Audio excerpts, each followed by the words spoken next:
Hello, everybody. Welcome to a new episode of the Dissenter. I'm your host, Ricardo Lopes, and today I'm joined by Dr. Daniel Simons. He's a professor in the Department of Psychology at the University of Illinois, where he also directs the Visual Cognition Laboratory. And today we're focusing on his latest book, together with Dr. Christopher Chabris, who I've already had on the show, by the way. Nobody is Full, Why We Get Taken In, and What We Can Do About It. So, Dr. Simons, welcome to the show. It's a big pleasure to have you on. Thank you for having me on. So tell us perhaps first a little bit about the premise of the book. I mean, I even have a quote here where you say that it's basically about exploring the cognitive psychology of the cheated, the patterns of thinking and reasoning that make us all vulnerable to deception. Could you explain that? Yeah, and that's the broad theme of the book. We took a look over many years at scams and cons and just regular run-of-the-mill deception across a wide range of disciplines, everything from investment fraud to cheating in chess, to try and see whether there were any commonalities across all of them. And what we started to realize was that there were some common tendencies that we all have that make it possible for people to take advantage of us. And they're tendencies that work well most of the time, but that when somebody's looking to take advantage of us, they co-opt them or hijack them for their own purposes. So that was one theme that we found that was really consistent across a wide range of kinds of deception. The other was that any of us can be fooled. Right? We have this kind of intuition that and belief that when you hear about a fraud, you hear about somebody falling for a scam, in retrospect, you can see all the red flags they missed. You can see everything that they didn't notice along the way. And that makes it seem like they must be clueless or naive or gullible. But the reality is that the scammers just happen to target them well for that particular scam. And any of us, no matter how educated, smart, skeptical, critical thinking we are, can be victimized if the targeting is aimed at us. Yeah, and we'll get into some of the aspects of human cognition that you explore in the book that make us susceptible, all of us susceptible to deception. And I guess that's a very good point, because actually, I mean, almost every single time that we hear about someone falling for what for us from the outside seems like a very basic scam, we're always like, oh, it's because the person was really gullible or stupid or dumb, or it's because she's low in intelligence. But that doesn't seem to be really the case, at least most of the time. Right? Exactly. And there's so much entertainment industry depiction of cons and scams, right? I mean, you can go to the theater and see a heist movie. You can listen to a podcast and hear all about a con artist. But whenever you do that, you know that there's deception taking place. You are watching it knowing that it's about deception, which means that you're looking for all of those hallmarks. You're treating it more like a mystery where you're trying to figure out where they went wrong. But when somebody's immersed in the narrative themselves, when they're the target of it, they don't see it from that outside perspective. They only see what they're being provided. And that can lead to anybody, if it's targeted appropriately, being fooled. But do you think that there's good evidence that we have sort of a truth bias? That is, that we most of the time tend to believe or have this tendency to believe at face value on what other people are saying? And I mean, if so, is that really a problem? Because isn't it that at least most of the time there's very good reasons to think that what someone is saying is actually true? Yeah, absolutely. I mean, most of the time, nobody's trying to deceive us. So it makes sense for us to accept what we're hearing as true most of the time. That's what we call a truth bias. That the idea of a truth bias is a little more nuanced than just accepting everything as true. It's the idea that whenever we hear something, whenever somebody tells us something, our initial evaluation of what they've said assumes it's true, regardless of what it is. And then it takes a little bit of time or a little bit of effort to rip it apart if we think it's wrong. So, and it's easier in some contexts than others. If somebody says something that we firmly don't believe, or there's somebody that we don't ever trust, we know not to trust them, we're going to discount what they say pretty quickly. But we have to take in what they're saying, process it, make sense of it. And part of that is kind of like the need to accept that it's real, that it's true, before we then debunk it. So a truth bias is really a functional thing. We have to have that, otherwise we couldn't interact with anybody around us. Our society would not be able to function. We have to trust that most of the time what we're hearing is true, and that's the base rate for that is good, right? That's actually what we want to be doing. The trick comes in how people who are trying to deceive us take advantage of that. They'll give us some information that's not true, but then not give us the opportunity to tear it apart or to critique it or to realize that it's false. And are there specific conditions where people remain uncertain or skeptical of what someone claims? I mean, are there specific situations, cases, conditions where, even though for most situations, if someone just says something that doesn't trigger in us, our perhaps deception detecting or a device or something like that. That we even then think, okay, so in this particular case, I will remain skeptical until I learn a little bit more, perhaps. I think we often do that. We should do it a lot more. Remaining uncertain is probably the best thing we could do to avoid unintentionally spreading misinformation or repeating falsehoods. If you remain uncertain a little bit longer and look for more information, that's a great strategy to make sure you're not being fooled. And there certainly are going to be contexts when we are going to do that, right? We're going to be more willing to be skeptical when it's something that we had doubts about to begin with, when it kind of ran counter to our beliefs or our ideology or our willingness. So if somebody, for example, provides scientific evidence, claims to provide scientific evidence for ESP, right? I don't believe that that's likely to be true. I think there's plenty of good reasons not to believe that that's true. As a scientist, I should remain uncertain as long as I can until the evidence becomes overwhelming. In that particular case, I think it's pretty overwhelming. But let's say that somebody provides some evidence for something that I don't agree with, I don't think is likely to be true, but it might be.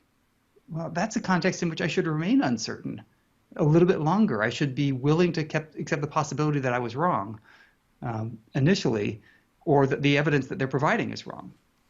And that's a great strategy to use. It's one that we should use a lot more than we do, including scientists. Scientists don't remain uncertain as much as they should.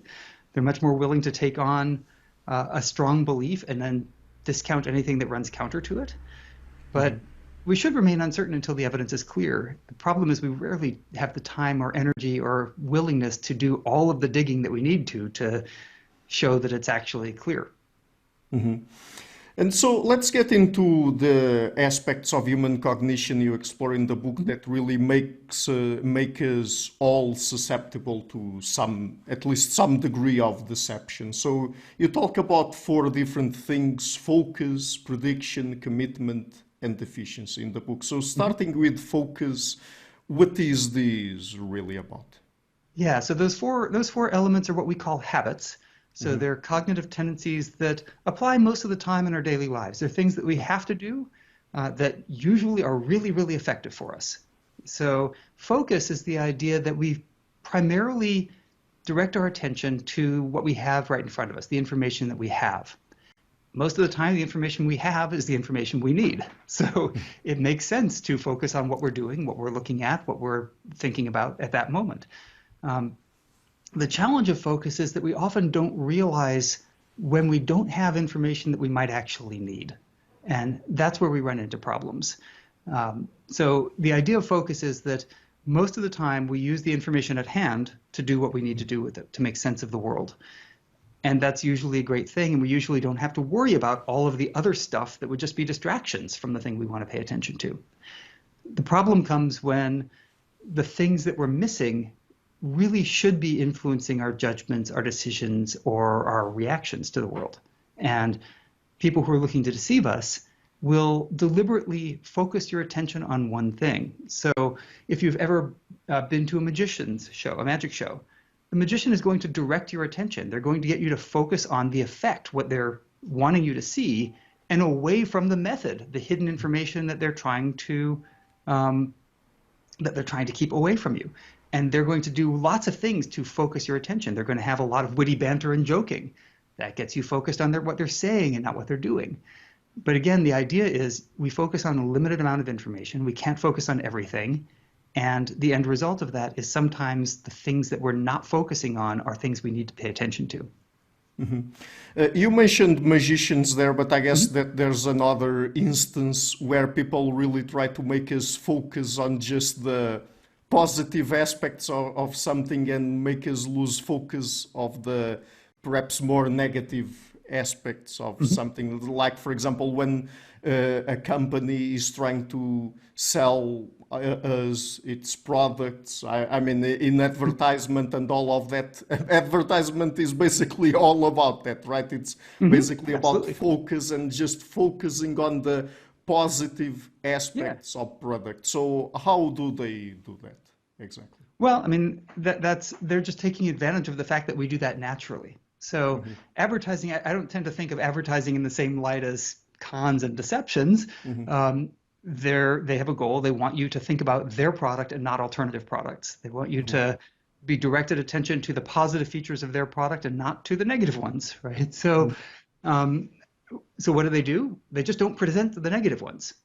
They present only the positive ones, and we tend to kind of think that those are representatives. So I think one of the best examples of this is demos, right? So showing a video of a car driving itself.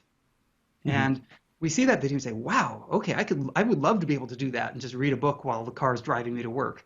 And we think about all of the possible ways that that same process could generalize. We assume that what we're seeing is representative of what that car can do. And we don't think about all of the things that they haven't shown us. Things like, how many times did they try and do that demo before it worked once? How many times did the car drive off the side of the road? How many times did it run a stoplight or a stop sign? We don't think about those sorts of things. Does it only work on straight roads? Does it only work in perfect sunlight conditions? Or would it not work if it's raining? What if a pedestrian ran out into the road? We don't tend to think about those things in real time while watching this demo. Instead, we take it as representative. Our focus on that demo treats it as typical of what happens in the world. And the end result is we just don't think about the information we don't have. So advertisers aren't having to do a whole lot to get us to focus on their product. All they have to do is present the information they want us to have, and they can kind of count on us not thinking about the information we don't have. Unless they say something really egregious, then we might take a step back and say, wait a second, is that really true? And think about it, in which case they've lost us. That's not what they want us to do. And I guess that apart from the product, something that they do often is that they present next to the product high status or very famous people, right? And that's another thing that perhaps makes us lose focus on some of the potential negative aspects of the products, right? Sure, and that's actually tapping into one of the hooks that I guess we'll talk about in a little bit, of familiarity as well. It's tapping into the idea that for somebody who's a very famous person, we kind of feel like we know them, even though we really don't. And that familiarity makes us trust things more. So yeah, they use a lot of the advertising uses a lot of these sorts of tactics. They take advantage of a lot of our strategies for how we process information, just like people looking to actually deceive us do. And do you think that there are perhaps some strategies, some things that we could do to counter this tendency that we have to narrowly focus on just one piece of information? Well, I mean, it depends what you mean by counter them.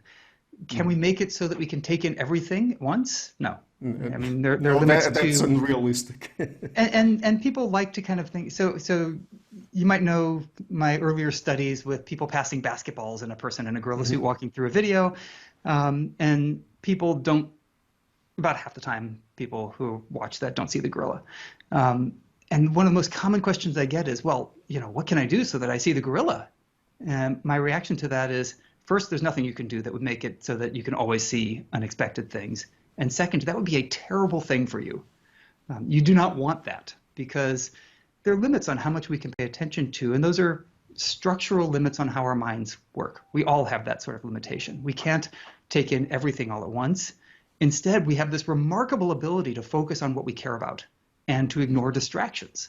Yeah. That's essential. Can you imagine trying to drive down the road and not be able to ignore everything that's going on the buildings next to you and on the sidewalks that's irrelevant to what you're doing. You'd be perpetually distracted. You couldn't focus on what you needed to do. And an inability to focus is harmful. That's a problem for a lot of people. We all have ability to focus to some extent, right? We can do that, but you can't get to the point that you take in everything and notice everything, because then you couldn't focus anymore. And given that we have limitations, we have a total amount of resources that we're able to use. Anything you use up on stuff that you don't care about is stuff that you're not using for what you do care about. Mm-hmm.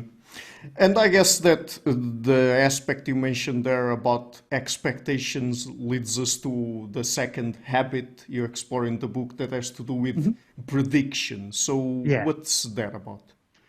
Yeah, so prediction is the idea that we tend to kind of look for the things that we expect to be there and want to be there. You can think of this as a little bit like the idea of confirmation bias. We tend to look for information that's consistent with our beliefs as opposed to inconsistent with our beliefs. But we frame this a little bit more broadly, which is that when we are given information that fits what we predict, we tend not to question it as much as we do when given information we disagree with. So if you're online and somebody posts something that is completely opposite to your ideology or your politics, you're probably going to be highly critical of it. And we're really good at tearing apart things we don't believe in. We all have that sort of critical ability to rip something into pieces. But if somebody happens to share something that you happen to agree with, you're not likely to dig into it as deeply as you would otherwise. And if you don't dig into it, you might not realize that it's based on weak evidence. So you can pass off something that's not true by making it consistent with what people want to believe. And a huge amount of the misinformation we see online is targeting people with information that they believe. It's not trying to fool me into thinking something that I don't believe in the first place. It's spreading it to people who are likely to believe it, who then spread it along to other people. And that makes it kind of gain this sort of mass spread. So the whole idea of that sort of viral transmission is not persuading people who disagree with you because they're going to tear it to pieces. It's reaching the people who would agree and not think critically enough. So the idea of the habit of prediction is that we tend to not think as critically about. We tend to accept the truth of things that we expect and that we predict more than things that we don't. Mm-hmm.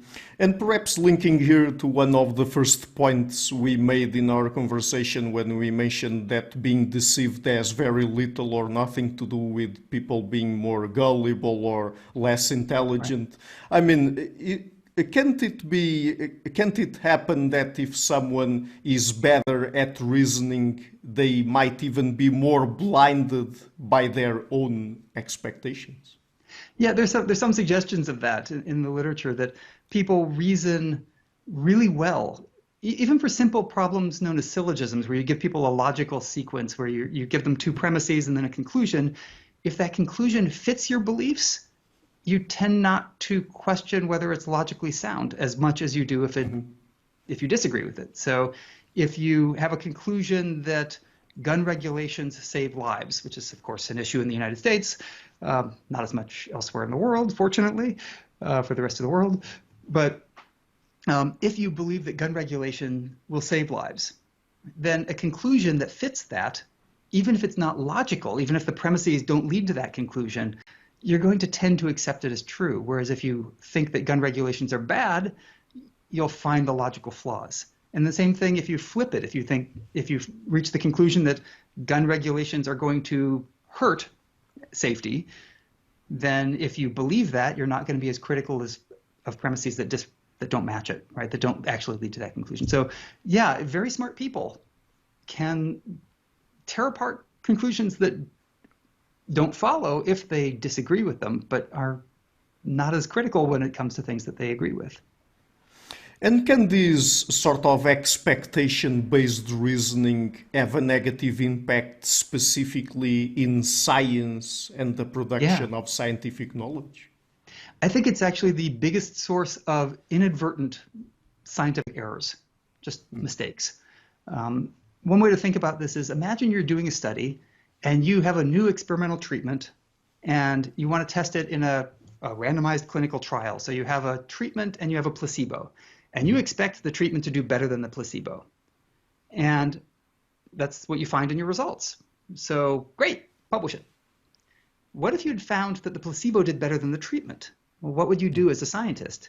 You'd go look at your data and see, did I get something wrong? Did I mislabel the columns? Did I get them backwards? Were there some problematic data points in there? Were there some participants who weren't assigned correctly? So you'd look for problems and you'd look for mistakes. And the key is that you look for mistakes more when something is unexpected, not what you predicted. And you're probably less likely to do that when it's predicted. And one of the most famous examples of this sort of error came from work by Reinhardt and Rogoff, who economists at Harvard who were interested in pushing the idea of austerity, fiscal austerity. So they analyzed historical data from a bunch of countries, and their claim from their evidence was that once a country's debt reached 90% of its GDP, that their economic growth tapered off. It crashed. So that was an argument that, well, we shouldn't be spending our way out of economic problems because increasing the debt's going to kill our economic growth. Okay. The problem was that it was the conclusion, the data were actually based on an Excel spreadsheet error. They didn't fill down an equation all the way down to the bottom. They stopped after 15 countries, didn't go to all 20 countries. And the result doesn't hold if you actually include the rest of the countries. So it literally was just an error. And it was an innocent mistake. I don't think there was any intentionality there. There was no fudging of data. There was no, there was no scamming going on there. But they firmly believed this idea of austerity, and when the results happened to perfectly match it, they ran with it. They didn't bother to check it. I guarantee you that if that result had come out the opposite, if they had filled down and made a mistake in their Excel spreadsheet that had led to the claim that austerity was terrible and that you could continue spending as much as you want and there's no problem, they would have really triple checked their data and found the mistake. So that creeps in all the time, I think, in scientific error, that people are much more likely to rigorously check things that don't match what they predicted than they are things that perfectly match what they predicted. And being realistic here, and since scientists are also people and like other people, they have basically the same psychology. Do you think that since we can't expect scientists to not have any expectations at all, that this would be a point in favor of something like viewpoint diversity in science? Well, I think the first thing we should assume is that scientists always have opinions, because we're human. So we always have beliefs, we always have expectations. We can't view things completely neutrally. I think this is an argument for implementing policies that make it harder for us to fool ourselves, because the real danger in science is fooling ourselves. Most scientists are not trying to fool other people, but they can be fooled themselves and then they spread information that's wrong. I think there are a lot of things we can do to actually hedge that. So one is to use different approaches to publishing. So one is to write your analysis scripts in advance of the study before you have any data, and test them out with pilot data that you know has different characteristics, so that when you apply it to the real data, you know that the analysis isn't going to have an Excel spreadsheet error. Another is to not use Excel for your data analysis, but that's a different issue. The other thing that I do in my own lab now is that for every study we do, typically I and a graduate student each independently code the data analysis. So we write the analysis separately ourselves and make sure that we get the same results. And if we don't, normally it's just something, a tiny coding bug, but you want to catch those before you publish them. And that catches these sorts of mistakes, because if we're both analyzing the data, it makes it less likely that we're both going to make exactly the same error in our analysis, or exactly the same error in our coding. And you can find the discrepancies and figure out what's wrong with them. So I think those are good things to do. In terms of ideological diversity, the real challenge is, of course, people aren't going to believe the opposite side. There are plenty of examples of this in science, in every field of science. There are subfields in psychology, for example, where there are two sides and they don't believe what the other side has to say, ever. And it doesn't really matter how strong the evidence is. They won't listen to the other side. And that's not productive, right? We don't advance. I don't think it's necessarily a terrible thing for science as a whole, because people outside of that fight who don't have a stake in it can look at the evidence from the outside and say, okay, well, here's what they're arguing about, and I find one side more plausible than the other. So people not immersed in that fight, they're going to be able to take a step back and be more objective because they don't have a horse in the race, right? So for them, it's not as ideologically, complicated. For the debate about, I think the debate about ideological diversity, I think it's not just political diversity. It's having a range of views so that you aren't all expecting exactly the same outcome. Mm-hmm. And that can be true for a really narrow, boring question, right? Is there memory for where you've searched items of letters in a display before or after you've searched that location? Is there any reference to that you've been there before? That's a debate within part of the field I'm in. There's nothing, deep and meaningful to anybody outside of that debate, but people within it are going to hold strong views. That's okay. Mm-hmm.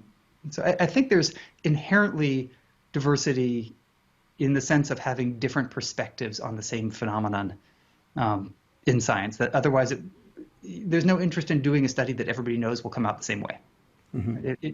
And I have this discussion in my lab all the time, that if a student says, I often have an undergrad student who will propose a project, and it's like, wouldn't it be interesting if this were true? It's like, well, that's great. But often they'll propose a study that's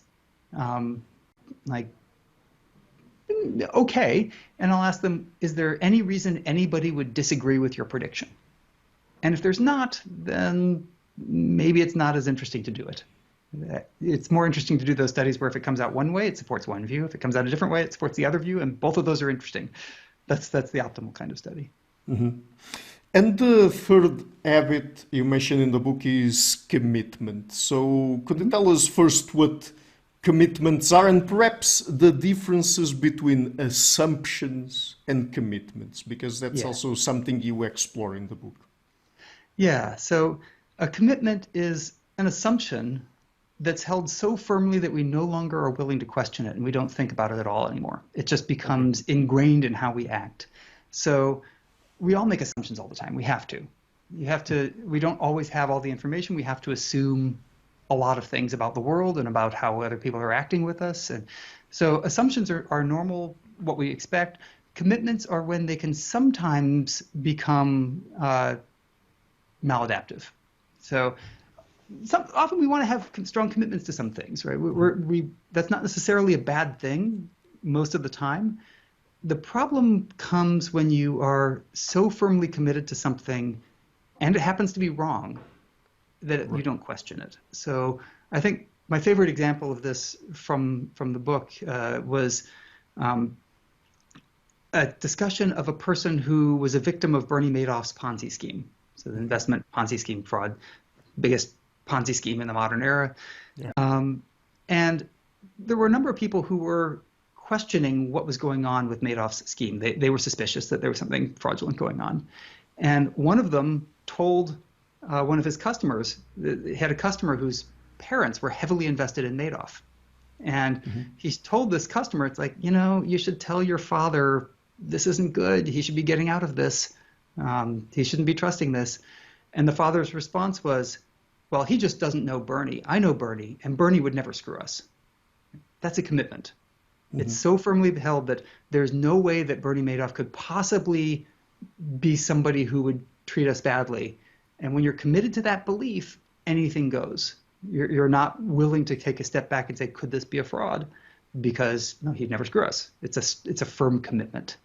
And we see commitments leading people astray in a lot of sort of conspiracy thinking and in politics, where people are so firmly holding the belief that this person, this politician, this person I like is infallible, they can do no wrong, they only tell the truth, that you have to go to incredible lengths to kind of make all of their inconsistent statements hold together because you've got that commitment that you can't back away from. Right? And it can lead you down this conspiratorial rabbit hole where you try and find all of these things to make everything work. It's like trying to find ways to make it so that all of the planets in the sun are orbiting the Earth, right?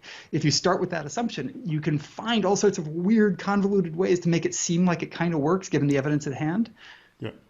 even though it's wrong. And for anybody on the outside who doesn't have that commitment, it seems crazy. But from the inside, it's logically coherent, right? And that's where you run into these problems where people can't talk to each other because one has a commitment that's so firm that they've gone down an entire path of logic, fairly reasonable, entire path of logic starting from that commitment that they never questioned. But psychologically speaking, when it comes to this move from a simple assumption to a commitment, what is it based on exactly? Is it trust, confidence, or some other thing? You know, that's a great question, and I don't have a great answer for it. I think the key challenge for making sure that you're not being deceived is thinking about what are the assumptions that you won't question. And Okay. sometimes those are reasonable assumptions. I have an assumption that people can't predict random events better than chance, right? And I think there's a lot of evidence to back that assumption, but it's an assumption. If I became firmly committed to it, even if somebody were to come along and present unquestionable evidence at some level, I wouldn't accept it. And that's, for a scientist, that becomes a problem when you're so committed that you won't look at evidence that challenges your perspective.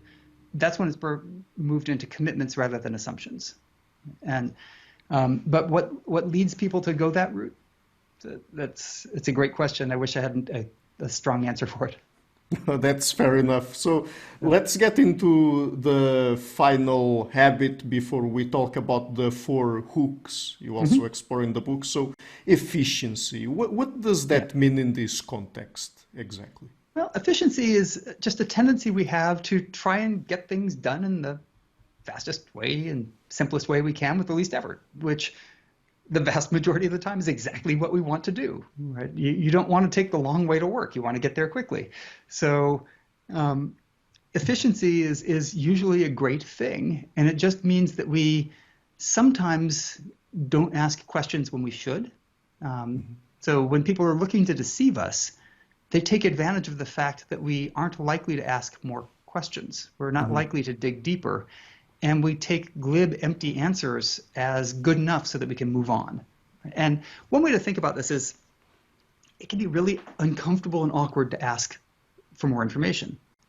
So imagine you're at a psychic performance and you stand up and say, well, do you actually know that this person had bone cancer?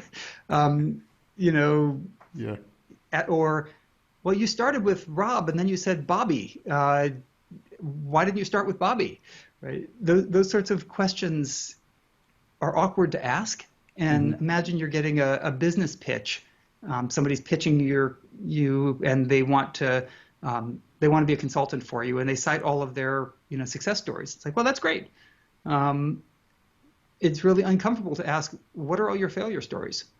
Right? How many other companies have you consulted for that didn't get these results? Asking those sorts of questions is exactly what we need to get more information. It's recognizing when somebody is getting us to focus on the information they're presenting, and for the sake of efficiency, we often don't question even when we probably should. We take empty answers as good enough, like, oh, well, it's been validated. Like, what does that mean? Or we're using best practices. Whenever somebody says that, it often means that they can't define what a best practice is. My favorite of these is somebody saying, well, we're being transparent. Whenever somebody says that, they're not being transparent, because being transparent means showing, not telling, right? Showing what you've done. So if you're being transparent, like, well, how are you being transparent? What have you shown us? I've run into that all the time. Like university administrators bragging about how transparent they're being when they haven't actually given any information. So. Yeah. But don't you think, and if you disagree, please tell me, but don't you think that there are perhaps situations, cases where when it comes to asking more questions, perhaps we are simply not sure about what are the correct questions to ask Totally. because we are not familiar with that particular kind of subject or wherever someone might be trying to sell us, for example. Absolutely. And in Yeah. that case, I mean, it's also a lack of information and the fact that because we lack that information, we don't really know what questions we should ask. I think that's exactly right. That much of the time we don't know what information we still need. We don't know what to ask. And of course, people are going to take advantage of that because people are going to be not confident about asking a question if they don't have some idea of what they want to get out of it. Yeah. So that's how people will bluster past you and take advantage of your efficiency. It's efficient not to ask questions. It's also efficient to avoid kind of making yourself uncomfortable, right? Because that's just going to take more effort and energy. But I think there are a lot of things you can do just to start asking questions that sometimes will reveal more, even if you don't quite know what you want. So one good thing is, what else can you tell me? Or say more. And it's not a question, but it gets whoever you're talking to talk more. And you know, that's like that standard sort of trope of detective movies where, you know, you've got the person who you think is the criminal there, and you just want them to talk more, so they give away information. Same principle in cases that aren't that adversarial. You just say, okay, can you tell me a little more, or say more about that? And if you do that, people will talk more. And if they talk more, that might raise more specific questions you could ask. So that's a good tactic to just start out. Another question you can ask that's a little more directed, that will get more information is, what could you tell me that might make me disagree with you? Which is a way of kind of eliciting this information that we really need. That's the sort of question that I recommend that journalists ask when they talk to scientists. Like, who might disagree with this position, and why would they disagree with you? Right? And any scientist should be able to answer that and say, okay, well, here's why somebody might disagree with my position. Here's why I think they're wrong, but here's why they might disagree. And that gives you an in to what are the commitments that they have, what are their assumptions, who might have different sets of assumptions, and who could you ask about them. So the whole idea is to get people to give you information that they wouldn't spontaneously give you if they were trying to take advantage of your willingness not to ask questions and your willingness to kind of get through things efficiently. Also, because in this particular case, I would imagine that if you're not familiar with whatever the other person is talking about or trying to sell you, for example, that's also a way of getting more information. And I mean, if at the end of the conversation you still do not fully understand what they're trying to sell you, then perhaps it's just better to not then you buy should walk it. away. Yeah, Right. And I think that's often the case, right? That more often than not, the reason for asking questions is to get more information. Well, one way to get more information is to ask really focused questions if you happen to know enough to ask those. The other is just to get the person to talk more, because when somebody's trying to advertise to you, they want to show you just the information they have in front of them that they want to provide you. If they have to talk more, if they just start repeating themselves, then you know that they actually don't have anything to say. But if they can provide more information, then you might have a better understanding. So yeah, absolutely. That's the whole idea, is take a moment, even if it's just asking one or two more questions when you're making an important decision, can get you a lot more information. And often one question will lead to others. And related still to efficiency, there's this concept of opportunity costs. I mean, what are opportunity costs, and why is it that sellers usually do not want you to consider them? Yeah, so I mean, opportunity costs, the simple way to think about an opportunity cost is, what else could you do with your time or money? And would you prefer that? So somebody who's trying to sell you something means that they want to take your money for their product, which means you don't have that money available for anything else, to invest or to buy something different. So they want to focus you on the benefits of their product, and they don't want you to think about what else you could use that money for, because then you might not buy the product. So a lot of the goal of advertising, of course, is to get you to buy things without thinking about opportunities that you might have if you use the money for something else. I think Yeah, I mean, I think that's the basic idea of opportunity costs. One thing to think about for opportunity costs is that, thinking about all of those opportunity costs is inefficient. So if you have to think about all of the other things that you might do instead, that slows you down. It means that you're not making quick decisions. You're having to, if you're trying to decide which of several strategies you want to use for your business, that means, thinking about what would happen if you didn't do any of those. It takes extra time, it takes extra effort. So anticipating opportunity costs and thinking about them is inefficient in the sense that we don't just plow right ahead and get done. And we have a strong drive to do that. So countering that when it matters is the key. You don't want to think about opportunity costs every time you go to the grocery store and decide to buy a box of cereal. You don't want to stop and think, well, what else could I use this money for other than cereal? If I need breakfast food, I could think about other breakfast foods, but what if I invested that money now? And how much value would it have to me later if I skipped breakfast? You don't want to go through that sort of thought process every time you do anything. You want to think about when it matters and when it doesn't. Mm-hmm. And so we've gone through the four main psychological habits, I guess, that make us vulnerable to deception. Getting now into the hooks that people use to deceive us. So in the book, you go through consistency, precision, potency, and familiarity. Starting with consistency, what is that really about in this context? Well, let me take a step back and say what hooks are. Okay.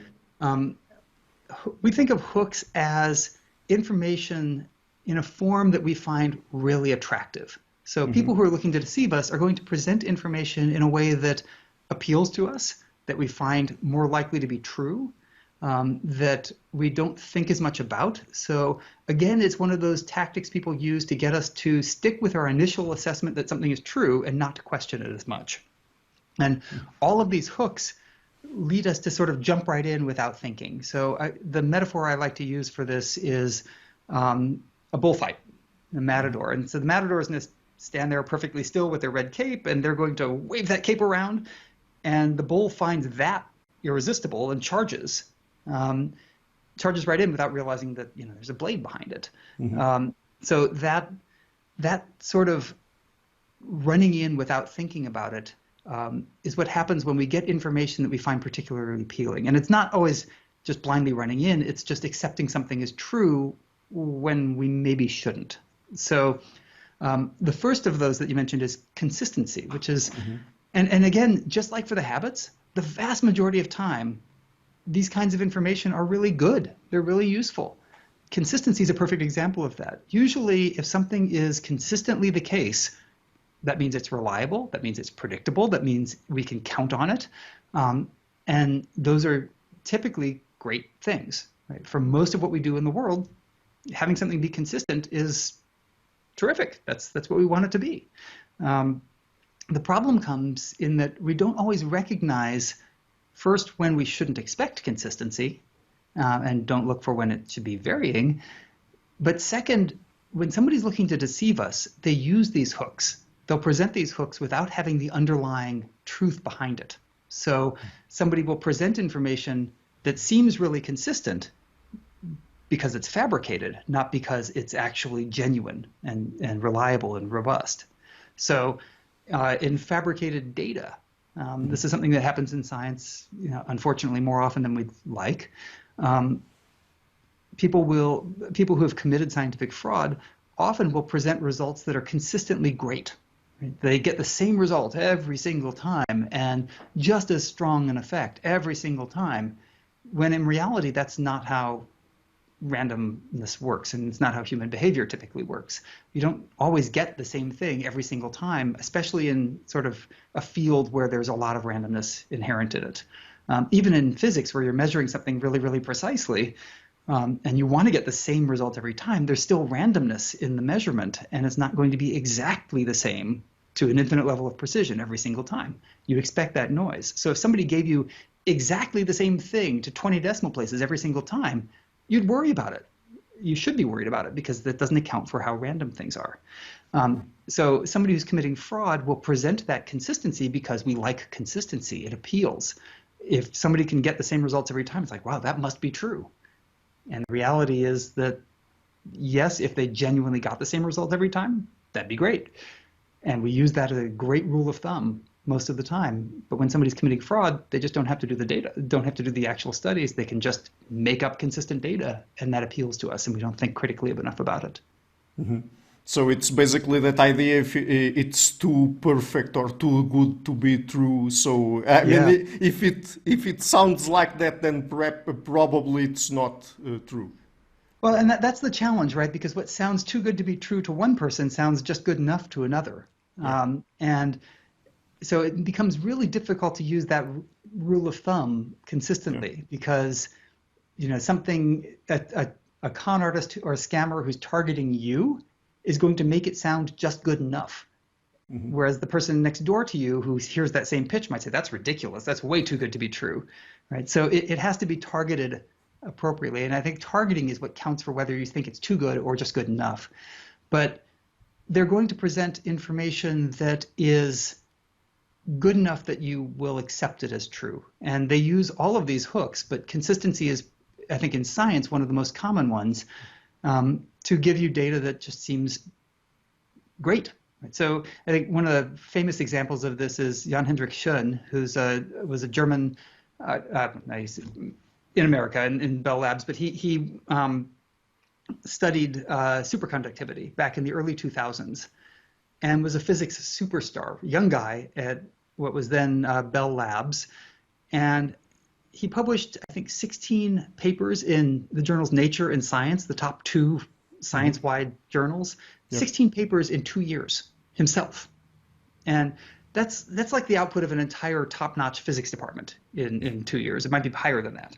So superstar, publishing evidence of superconductivity with different materials. And it turns out that if you line up all the papers next to each other, he was reusing the same data and just changing the axes and changing the materials and changing the voltages in the figures. But the figures were the same. They were likely just manufactured. It's not clear that there was ever any result, but that cost, hundreds of labs, more than 100 labs had spent years trying to replicate his works and millions of dollars trying to replicate his work. So it had consequence. But the hallmark of the misconduct there was that the images were the same. The data were too consistent to be possible. And the thing I find most interesting about this sort of scientific misconduct and scientific fraud is it's out there in the open. It's literally in the publications. You can see that it's too consistent to be true, but it gets past peer reviewers and editors and other scientists for a variety of reasons. It seems really good. It seems consistent. And people don't ask one more question. They process it efficiently. They read it quickly and say, oh yeah, he found this again. And that sounds like a positive, when in reality, it should be a red flag. Yeah, and that's the thing, right? Even earlier when we talked about scientists, that's another sort of evidence that we can look into and make the case that scientists really are like other people, because if it goes past peer review and all of that, I mean, it's not, at least not usually the case that people who are reviewing the studies are really incompetent. It's just that they are most of the time relying on these psychological habits. Right? Yeah, I mean, and we can't dig into the details of every aspect of every paper and compare them to every other paper that somebody has written in real time while we're also doing our own work. People have to be efficient. But I think this is a great example because it does illustrate that we all can be fooled by people trying to deceive us, especially if those people who are trying to deceive us are at all sophisticated about it. But the people who are being fooled in the sciences are generally pretty smart, definitely highly trained. They're trained to be critical thinkers. Right? They're trained to evaluate evidence, and they still can be fooled. We all can be if it's targeting is right. And if you look at a lot of the scientific fraud that's out there, more often than not, it's not earth-shattering or groundbreaking work. Right? More often than not, it is kind of what we would predict in a field, or at least kind of what a lot of people in that field would predict and expect.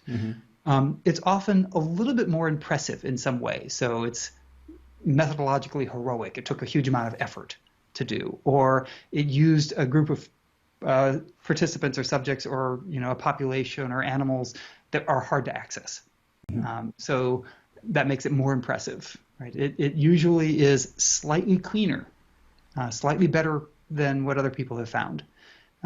So the result is that it kind of fits right in with other sorts of studies that have been published, but improves on them a little bit. So it makes that person seem like they're just that much better than the other people around them, but not doing something so extraordinary that people immediately doubt it. So a contrast example for this is in some years ago, a famous paper published in the top journal in social psychology claimed to find evidence that people could predict random events better than chance, right? So essentially a form of psychic ability. Right. And the immediate reaction to that was, nope, that's not right. Right? It can't be right. So the question then is, what's wrong with it?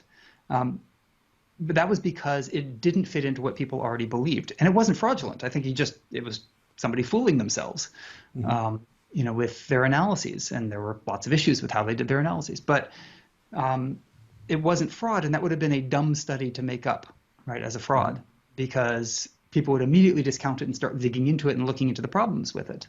So the things that kind of survive as frauds for a while before they get caught are typically not outlandish claims. They're typically landish, just slightly impressive. They land in the right spot. They are basically credible enough. Right. Credible enough, right? They're still impressive, but they're credible enough, and credible enough within the realm of other things that have been published in that area. And that's kind of the typical finding. So I think a great example of science working correctly and not necessarily involving fraud is claims of room temperature fusion, right? Which have come and gone repeatedly over the years in physics.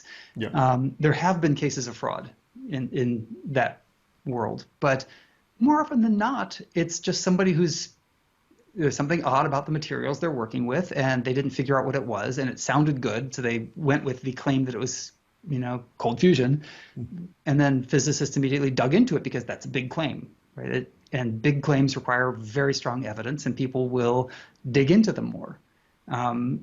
That's part of why those sorts of claims garner so much attention, is that they are out there, right? They're a little too far, and they're one of those, if true, that'd be amazing sorts of findings. And anytime you hear like, if that's true, that would be amazing, you should be skeptical about it, because amazing breakthroughs are pretty rare.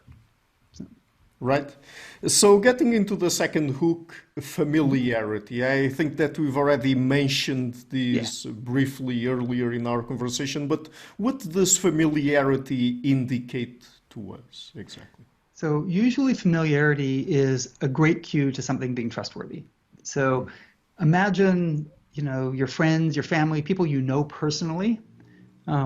If you've been around them for a long time, you know whether or not you can trust them, and you know how much to trust what they say and how much to discount it, right? We all have that relative we don't trust what they say.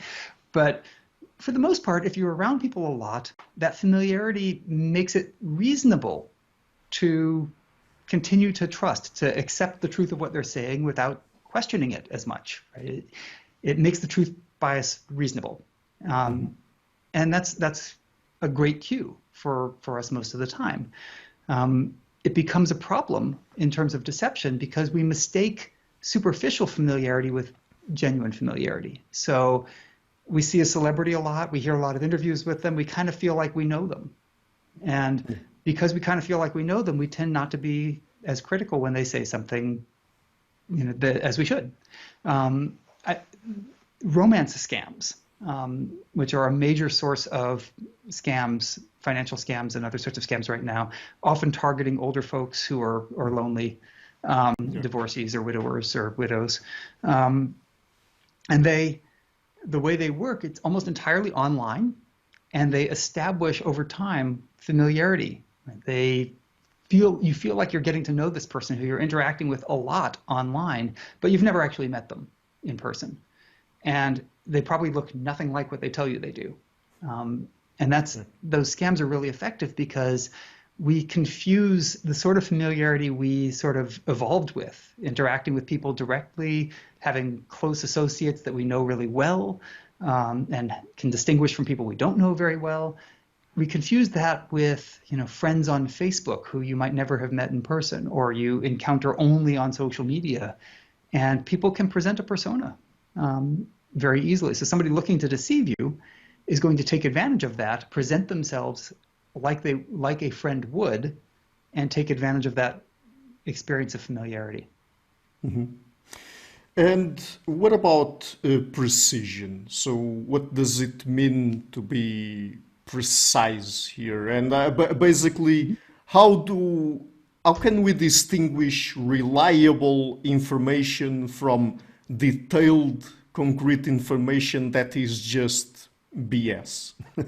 That's the real challenge, right? And that's why these hooks can fool us so easily. So usually if somebody can give you a precise answer and it's grounded, it's based on real evidence, that's great. That's really impressive. So that physicist who can measure some constant to 6 decimal places, that's great. They can do it reliably. They can give you the exact number, more or less. And that precision means that they have great understanding. A weather forecaster who can say that rain will cover 25% of this region between 2 and 4 tomorrow, that's a great prediction. That's precise. And to the extent that they're calibrated and do it well, that means they have a good understanding of the weather pattern for that day. Much better. It's much more informative than saying it might or might not rain sometime in the next 3 days. That doesn't have any value to us. So we value precision because precision usually is a sign of great understanding. The problem, of course, is anybody looking to deceive us can just fake precision. They'll give us numbers, and those numbers don't necessarily have any meaning to them. That's where we run into problems, that it's very easy to give a precise number and make it seem like it's something genuine when there's no actual evidence backing it. And when it comes to potency, there is the last hook. What is it really about?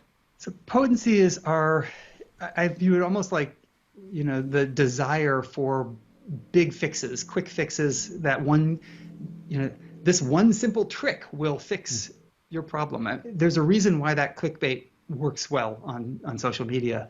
We all want the sort of quick fix, the easy solution, become a master at something in just a few hours.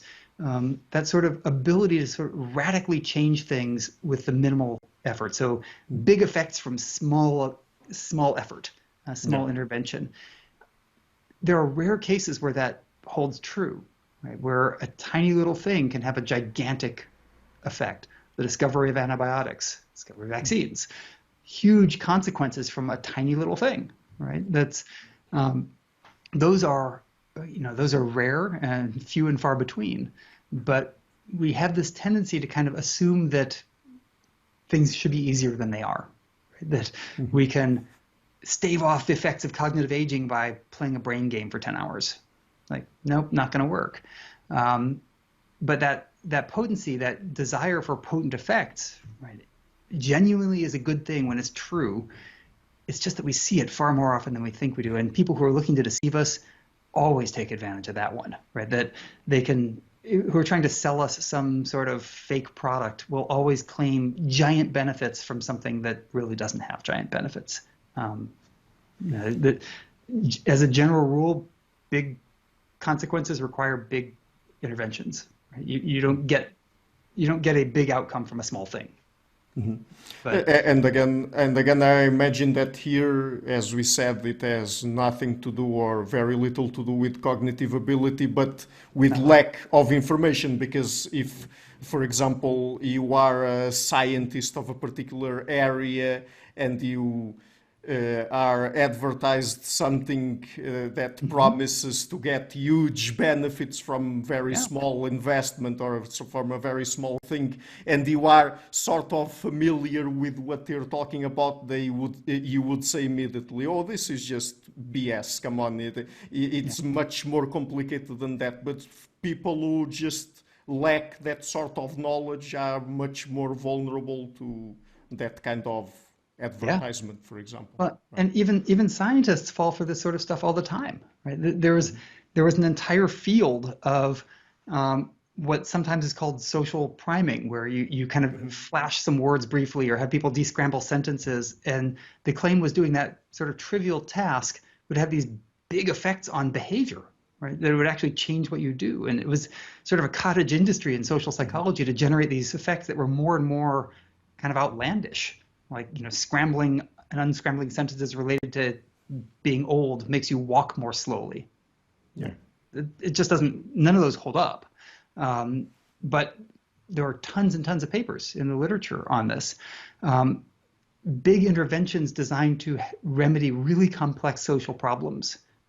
Things like, there are a whole series of studies recently that are sometimes called wise interventions, and they're called wise interventions. The idea is that they don't require much effort and they're highly efficient and lead to these big outcomes. So there are claims that, like, doing a 1-hour affirmation in a school at the beginning of school reduces disparities in suspensions for Black and white kids, or increases academic achievement 2 years later.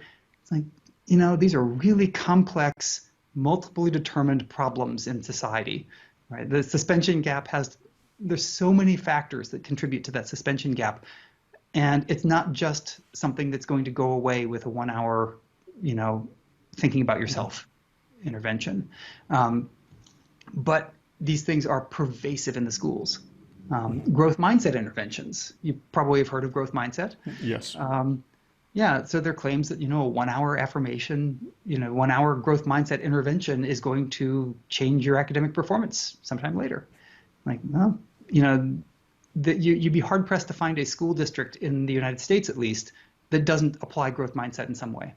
And it's a big industry now. If you look, there's a recent meta-analysis of all of these interventions, and most of them had severe method problems. Most of them didn't actually even measure whether the intervention changed people's mindsets.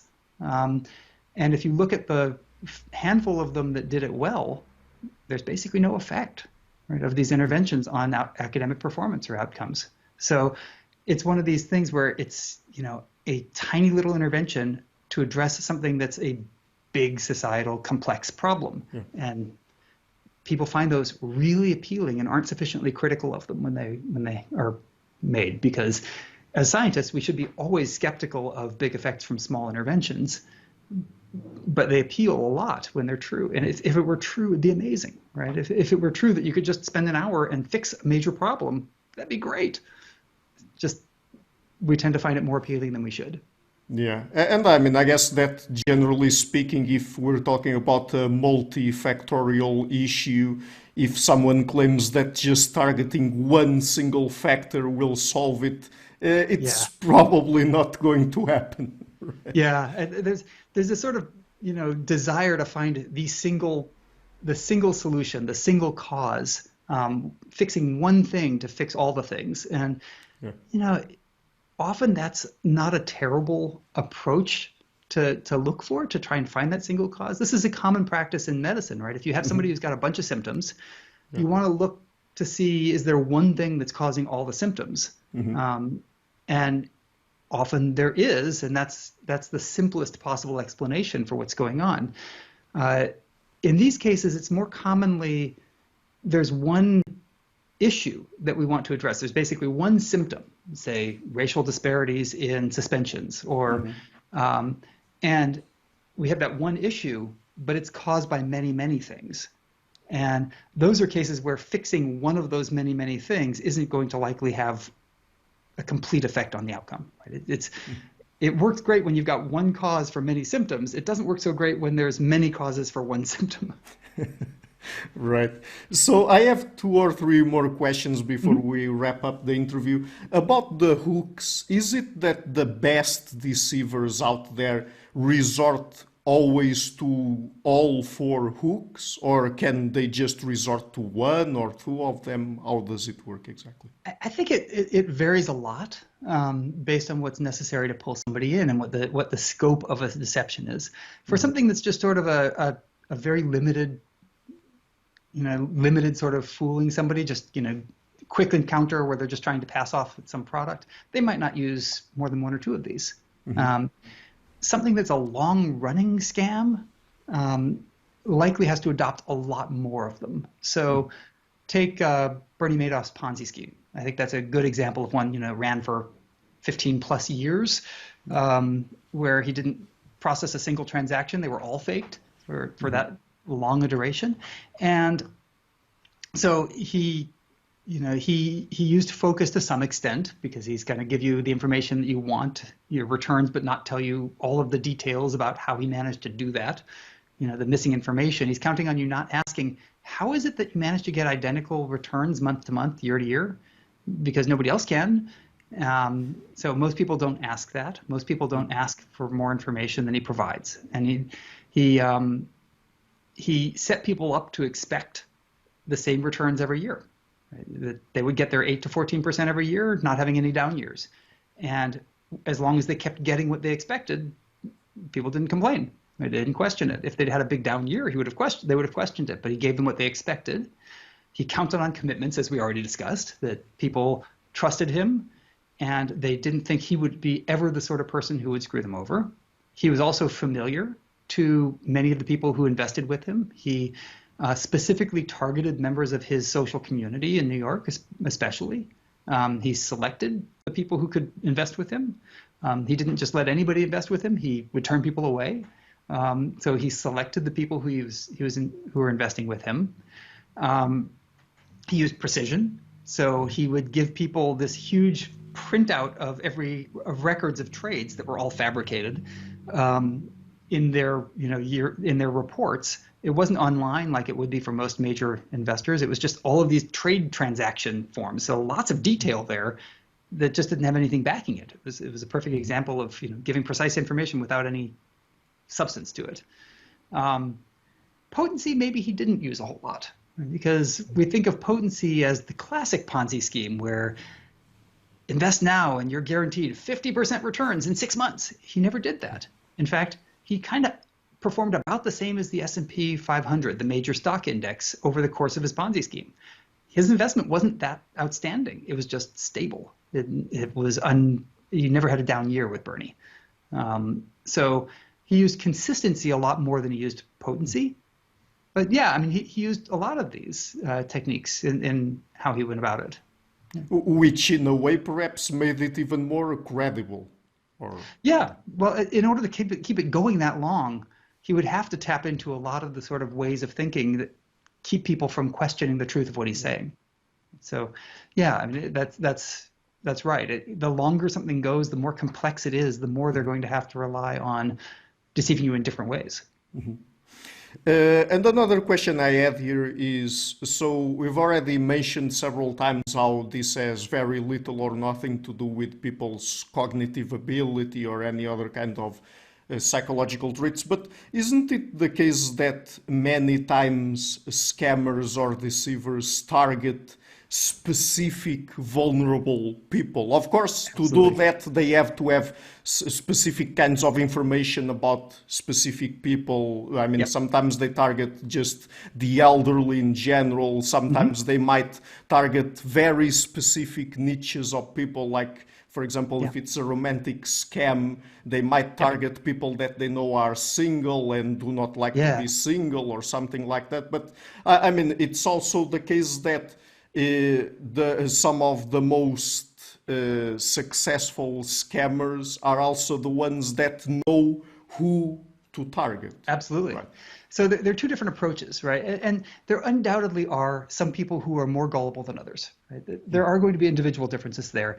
I don't think that's the defining factor in whether or not somebody can be scammed. So I think the danger is in assuming that because you're a smart critical thinker that you can't be deceived. Right. That's undoubtedly wrong.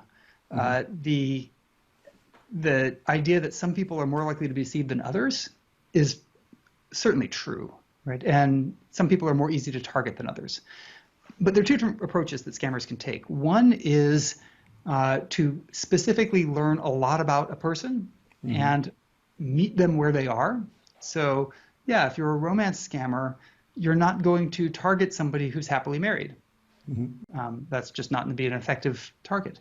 If you are using the calling card scam, which is a standard tactic, or the call center scam, where people will call up people targeting them for a particular fear.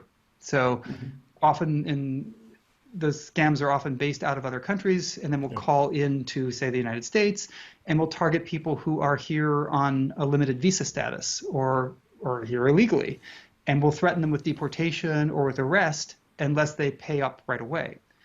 That scam's not going to work on me.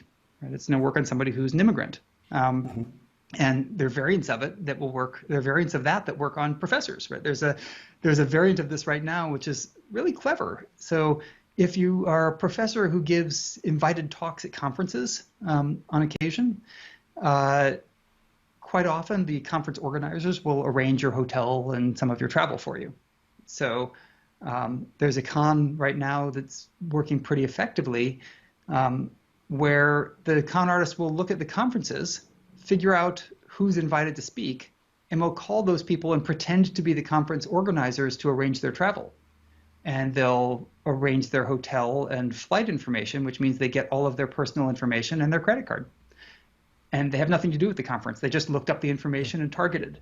So again, professors can fall for this and have. So that's one approach, is the specific targeting. The other approach is to allow the victims to select themselves. So I don't know if you have this particular scam in Portugal, but where you get an automated call asking you about extending your car's warranty. Do you guys have that one? I got that, not about a car warranty, about other things, but yeah, I got that. I got that kind of thing. Yeah. So these robocalls, it's like most people are like, yeah, those are a scam. But the people who call it back have just identified themselves as somebody who is a target. Right? It's somebody who is concerned about their car's warranty. So they've self-identified. So the scammers there don't have to waste any time selecting people. All they have to do is just blast it out to as many people as possible, and then some people will respond. Same thing with the original Nigerian prince email scam, which has been going on for decades now. It existed before email as letters. But the idea of that scam is they can send out now millions of those emails, most of which look ridiculous, right? Most people are not going to fall for that. Because there's bad grammar, it's weird. I still get these in my inbox, mostly caught by the spam filters now. But if you think about it, they're not trying to reach you or me. Right? They're trying to reach those very small number of people who have not heard of this scam and who will respond to that email. So they want to make it as obvious as possible so that they don't have to waste any time with people who aren't going to eventually pay up. They want only the most gullible. They want the person who calls back about their car's warranty. So anybody who responds to that email is a likely target. And it's cost efficient for them because they don't have to waste time with all of the people who are more skeptical of that particular email. So yeah, scams are targeted in different sorts of ways, either by selecting and really getting to know the people they're trying to victimize, or by allowing people to select themselves.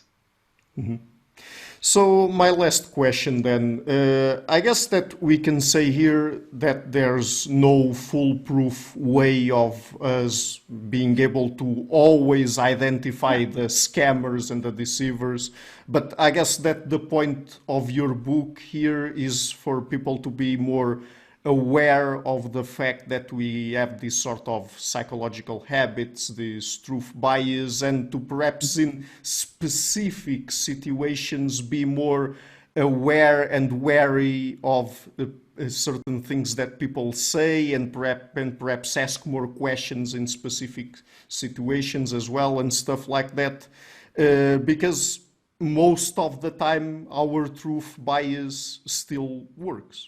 Right. Yeah, most of the time, all of these things still work. Most of the time, very few of us are going to be victims of a grand con, right? Most of us are not going to succumb to that. We'll all be fooled by misinformation at times. We'll all be fooled by deception, and every now and then we'll get taken for some money by somebody who's trying to rip us off. But most of us are not going to be a victim of a grand scam of the Madoff variety, fortunately. But I think your first point is exactly right, that you'd like to think, oh, is there a quick fix, an easy solution to not ever being scammed? And that would that would be tapping into the hook of potency if I promised you that. If I said, here's all you have to do to avoid ever being scammed, there is no such thing. And we should know that after reading about the potency, that there's no one quick fix for a really complex, multifaceted problem. But I do think there's an advantage in learning about these hooks. It's a lifelong process to think about when you need to be skeptical and when you shouldn't. But all of these hooks and habits are things that underlie almost all forms of deception so far known and likely to exist in the future. And as you start kind of recognizing the patterns, you might start recognizing when they're at play in times when you're at risk. So one of the strategies that I think is probably helpful is next time you're listening to a story about a con or reading an article about somebody who was taken in, think about how this con artist applied these hooks and habits. Think about it from the victim's perspective. Which red flags did they miss because they were too focused or because they didn't ask another question? When you start examining the cons and scams in that way, kind of as we did over the course of doing our research for the book, you start to see the patterns and you start to recognize when something is maybe a little too good to be true. So I think that's the best approach in general, is to try and understand it from the perspective of the victim in that moment and how they were targeted and how the con artist applied these tricks, took advantage of them. Great. So the book is again, Nobody is Fool, Why We Get Taken In and What We Can Do About It. I'm leaving a link to it in the description box down below. And Dr. Simons, apart from the book, would you like also to tell people where they can find you and your work on the internet? Sure. Yeah, just dansimons.com. It's the easiest place, got all the information. Great. So I'm adding that to the description, and thank you so much again for taking the time to come on the show. It's been really fun to talk to you. My pleasure. Thank you for inviting me. Hi guys, thank you for watching this interview until the end. If you liked it, please share it, leave a like and hit the subscription button. This show is brought to you by Enlights, learning and development done differently. Check their website at enlights.com, and also please consider supporting the show on Patreon or PayPal. I would also like to give a huge thank you to my main patrons and PayPal supporters: Per Ergo Larsen, Jerry Mullerens, Frederick Sunda, Bernardo Seixas, Olaf Alex, Adam Kessel, Matthew Whittingbird, Arno Wolf, Tim Hollis, Eric Alenia, John Connors, Philip Forrest Connolly, Dan Demetri, Robert Windiger, Rui Inácio, Zup, Marco Neves, Colin Holbrook, Phil Kavanagh, Mikkel Stormir, Samuel André, Francis Fortiago Nunes, Fergal Kossen, Hal Herzog, Nuno Machado, Jonathan Labyrinth, João Linhares, Stantantia, Samuel Correia, Eric Hines, Mark Smith, João Eira, Tom Hummel, Sardas France, David Sloan Wilson, Yacila Dez Araújo, Romain Roach, Diego Londonho Correia, Yannick Punter, Adana Rusmani, Charlotte Bliss, Nicole Barbaro, Adam Hunt, Pavlo Stasevski, Nelek Bach, Guy Madison, Gary G. Alman, Sam Afzal, Adrian Yeager, Paul Tolentino, João Barbosa, Julian Price, Edward Hall, Edin Bronner, Douglas Fry, Franca Bortolotti, Gabriel Ponce Cortez, Ursula Litsky, Scott, Zachary Fish, Tim Duffy, Sonny Smith, John Wiseman, Daniel Friedman, William Buckner, Paul George Arnaud, Luke Lowacki, Georgios Theophanos, Chris Williamson, Peter Wolozin, David Williams, Diogo Costa, Anton Erickson, Charles de Moray, Alex Shaw, Maury Martinez, Coralie Chevalier, Bangalore Atheists, Larry Dealey Jr., Old Erringbone, Sterry, Michael Bailey, Dan Sperber, Robert Grassi, Igor N., Jeff McMahon, Jake Zool, Barnabas Radix, Mark Campbell, Thomas Dovner, Luke Nissen, Chris Story, Kimberly Johnson, Benjamin Galbert, Jessica Nowicki, Linda Brandon, Nicholas Carlson, Ismail Benzliman, George Coriatis, Valentin Steinman, Per Crowley, Kate Van Goller, Alexander Hubbard, Liam Dunaway, BR, Masood Ali Mohammadi, Perpendicular, Jonas Hertner, Ursula Goodenough, Gregory Hastings, David Pinsoff, Sean Nelson, Mike Lavigne, and Dios Necht.